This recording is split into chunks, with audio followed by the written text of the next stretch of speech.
welcome back sa ating channel na Nature Chop. So ngayon magpo-pollinate tayo ng flower. Try lang. Kasi hindi pa ready naman yata yung iba. Pero try lang natin, baka pwede na itong typical ito. Pero hindi to typical lost ID. Pero typical na rin kasi nga na lost ID na siya. Hindi ko matandaan kung ito ay Phalanx Clone Giant. Sa dalawa. It's either Clone 8 or Phalanx. Pero ay ganun pa man, ano na natin to. Pollinate natin. Yun lang naman. Tapos bukas ko na ipopollinate yung itong gap teeth tsaka Redmond chop. Ayan. So yun lang naman natin dyan. Kung ito palang saan ba si ping? Itong ping, ginawa natin dyan, ilalim, kukuha ka ng pollen sa ilalim, ilalagay mo sa stigma, sa ibabaw. No, pagka ping, pagka Venus flytrap naman, kukuha ka ng pollen sa gilid, dikit mo sa stigma, sa gitna. So, lalaki yung gilid ng BFT, no, ito yun. Wait lang, kita natin. And yung ito mas maganda dito, malinaw. May ibang maturo natin doon sa kanina. Ito. So ang mga male part na ito ng flower na to ay itong mga nasa gilid. Ito. Ayan mga yan.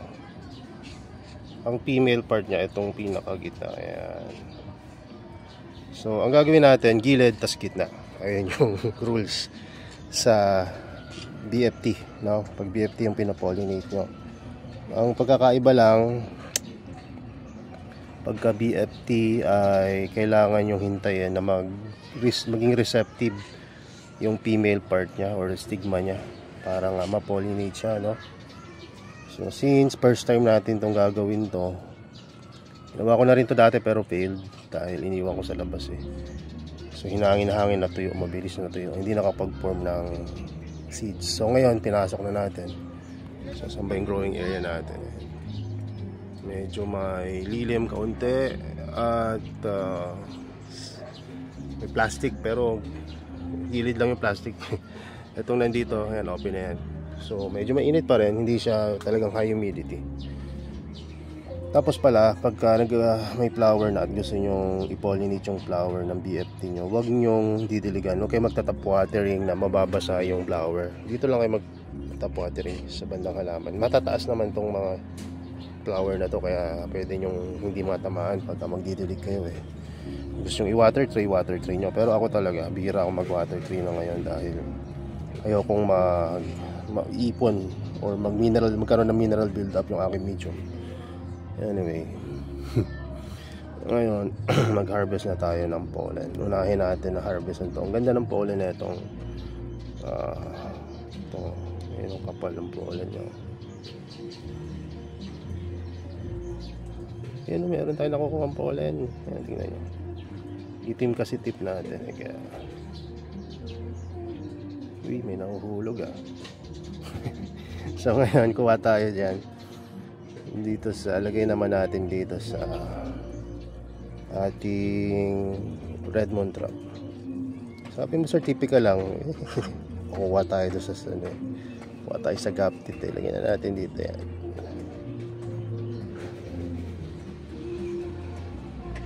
Yan, medyo may nakupunta na dun sa stigma, diba? Sana lang successful.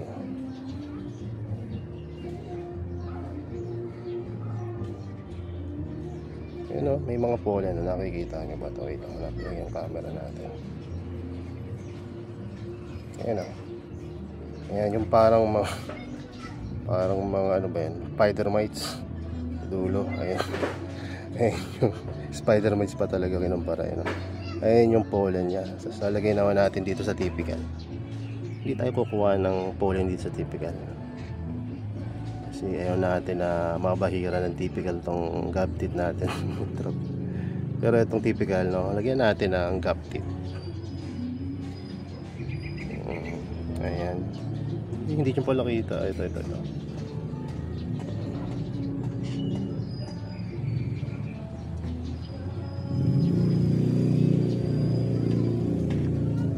maganda niyan kasi, yung pollen niya, powdery. So pagka dumikit na sa stigma at receptive na na dumidikit siya dun sa stigma, automatic na. Hindi mo na kailangan kuskusin o Pag lang, idadump niya lang. Ididikit-dikit niyo lang. Kuha ulit tayo ng pollen. Diba, may bubuyog ako pero hindi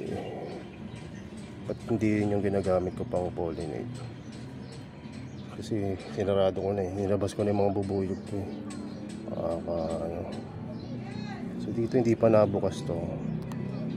Hindi ako sigurado kung hindi bumukas to, baka bumukas to, so nag-close lang kaya habol ko. Papollinate ko na lang to kung talaga mag-open siya bukas.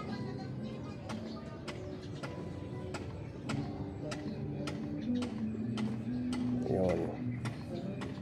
Tapos ito hindi pa open to. Ito hindi pa open. So ngayon gagawin ko naman, kukuha ako dito ng pollen dito sa moon trap.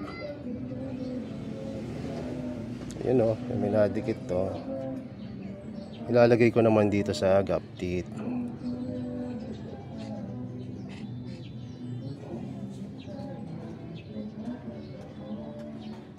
Uulitin ko to bukas.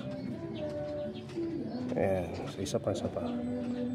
Daming pollen Ang ganda pala talaga kung itim yung gagamitin mo kaysa sa brush. Toothpick na itim. Kasi kita mo yung pollen. Pag sa brush, hindi malis-dalis mo na makita.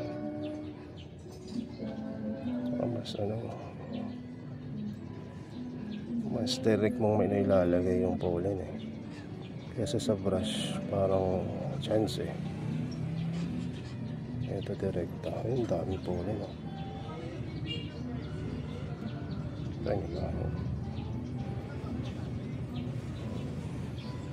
hindi masyadong kita sa camera ang kasi powdery talaga. Ayan, ulit tayo. Ito naman natin ilagay sa typical. So ang main pollen natin ay galing dito sa moon trap and gap teeth. Hindi tayo kumuha ng pollen sa typical.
Ayun, okay na. So siguro may nakita kayo na kung paano ako ginawa. So ganun lang ang pagpo-pollinate ng BFT. Update ko kayo kapag yun na successful dito, kahit isang pods lang. Kasi sa totoo lang, aminin ko sa inyo, hindi pa ako nagiging successful sa pag-pollinate ng flower sa BFT. Ngayon lang, pero ngayon sa tingin ko medyo lamang ang nagiging success ay hindi. Kasi mas accurate yung paglalagay natin ng pollen. Pangalawa, kita naman natin may pollen tayo nakukuha, may tira pa nga dito. Tapos nailalagay talaga natin sa stigma ng flower. Pero maganda rin na ulitin natin tong process na bukas para naman kung hindi talaga pa nare-receive nung stigma yung pollen na yon ay ma-receive niya. Ganun rin naman ang ginagawa sa wild or sa nature. Ang mga bees, hindi lang yan isang beses napunta dun sa flower na open, kundi maraming beses. At hindi lang isang bees. Iba't ibang bees sa iba't ibang flower. Pero ang bees, napaka loyal nila sa isang flower. yung plant gusto nila iba-iba yung kanilang maging parent or flower na pinagkagalingan ng pollen. Pero ang bees, isang flower lang yan pumupunta sa isang biyahe, no? So kaya maganda rin na uulit-ulitin natin yung pagpo-pollinate hanggat intact pa yung flower na pinapollinate natin. Kasi darating yung time, kung mali or tama, walang ano yan, kung mali or tama yung ginawa mo, mabubulok at mabubulok yung flower after ilang araw or malalanta na. Kaya kailangan habang receptive pa, try mong i-pollinate kung meron ka pa ng available na pollen para mas mataas yung success rate. So nakikita ko mukhang goods naman ang ating pagkaka-pollinate sa kanila, no? Ang ginawa ko pala ito bago, yung mga flower doon sa area na yan nilagay ko na dito kasi ito mainit talaga ng gusto. Kaya ang ginawa ko, nilipat ko na. Kaya mapansin nyo wala na nakalagay dyan. Lalagyan ko na yan ng bagong mga pwedeng ilagay. So yun lang muna, at I hope may nakuha kayo, napulot kayo kahit konti dito sa pagpo-pollinate natin ng DFT flower. So yun lang, God bless and bye bye.